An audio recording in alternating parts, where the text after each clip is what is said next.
ಇತ್ತೀಚೆಗೆ ಕೆಎಸ್ಆರ್ಟಿಸಿ ಬಸ್ಗಳು ಮಾಡುವಂತಹ ಆಕ್ಸಿಡೆಂಟ್ಗಳ ಸಂಖ್ಯೆ ಹೆಚ್ಚಾಗ್ತಾ ಇತ್ತು. ಇದೀಗ ಆಕ್ಸಿಡೆಂಟ್ ಅನ್ನು ಮಾಡಲಾಗಿತ್ತು, ಆದರೆ ಪರಿಹಾರವನ್ನ ಕೊಟ್ಟಿರಲಿಲ್ಲ. ಹಾಗಾಗಿ 2 ಕೆಎಸ್ಆರ್ಟಿಸಿ ಬಸ್ ಅನ್ನ ಜಪ್ತಿ ಮಾಡಿಕೊಳ್ಳಲಾಗಿದೆ. ಪರಿಹಾರ ನೀಡದಿದ್ದಕ್ಕೆ 2 ಕೆಎಸ್ಆರ್ಟಿಸಿ ಬಸ್ ಜಪ್ತಿಯಾಗಿರುವಂಥದ್ದು.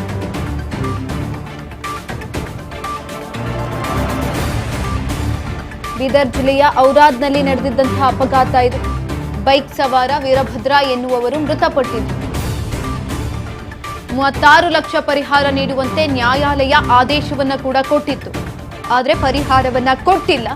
ಕೋರ್ಟ್ ಆದೇಶವನ್ನ ಪಾಲನೆ ಮಾಡದ ಹಿನ್ನೆಲೆಯಲ್ಲಿ ಬಸ್ಗಳನ್ನ ಜಪ್ತಿ ಮಾಡಿಕೊಳ್ಳಲಾಗಿದೆ.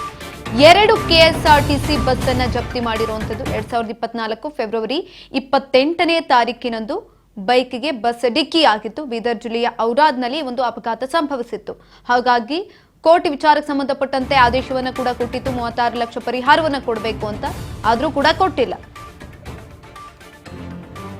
ಕೋರ್ಟ್ ಆದೇಶ ಪಾಲನೆ ಮಾಡದ ಹಿನ್ನೆಲೆಯಲ್ಲಿ ಬಸ್ ಅನ್ನ ಇದೀಗ ಜಪ್ತಿ ಮಾಡಲಾಗಿದೆ. ನ್ಯಾಯಾಲಯ 36 ಲಕ್ಷ ಪರಿಹಾರವನ್ನ ಕೊಡಬೇಕು ಅಂತ ಆದೇಶವನ್ನ ಕೊಟ್ಟಿದ್ದಂಥದ್ದು. ಬೈಕ್ ಸವಾರ ವೀರಭದ್ರ ಎನ್ನುವವರು ಮೃತಪಟ್ಟಿದ್ರು ಈ ಒಂದು ಅಪಘಾತದಲ್ಲಿ.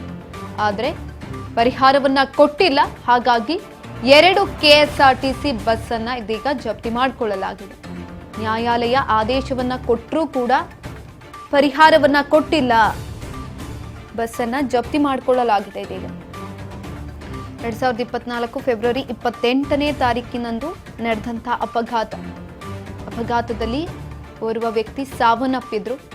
ವೀರಭದ್ರ ಎನ್ನುವವರು ಮೃತಪಟ್ಟಿದ್ದಂಥದ್ದು. ಪರಿಹಾರಕ್ಕೆ ಆದೇಶವನ್ನ ಕೊಟ್ಟರೂ ಕೂಡ ಪರಿಹಾರವನ್ನ ಕೊಟ್ಟಿಲ್ಲ ಅಂತ ಇದೀಗ ಕೆಎಸ್ಆರ್ಟಿಸಿ ಬಸ್ ಅನ್ನ ಜಪ್ತಿ ಮಾಡಲಾಗಿದೆ. ಬೀದರ್ ಜಿಲ್ಲೆಯ ಔರಾದ್ನಲ್ಲಿ ನಡೆದಿದ್ದಂತಹ ಅಪಘಾತ 2024ರಲ್ಲಿ ಅಪಘಾತ ನಡೆದಿತ್ತು.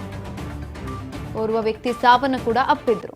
ಆದ್ರೂ ಕೂಡ ಪರಿಹಾರವನ್ನ ಕೊಟ್ಟಿಲ್ಲ. ಕೋರ್ಟ್ ಆದೇಶವನ್ನ ಕೂಡ ಕೊಟ್ಟಿತ್ತು 36 ಲಕ್ಷ ಪರಿಹಾರವನ್ನ ಕೊಡಬೇಕು ಅಂತ. ಆದ್ರೆ ಪರಿಹಾರವನ್ನ ಕೊಟ್ಟಿಲ್ಲ ಅಂತ ಇದೀಗ 2 ಕೆಎಸ್ಆರ್ಟಿಸಿ ಬಸ್ ಅನ್ನ ಜಪ್ತಿ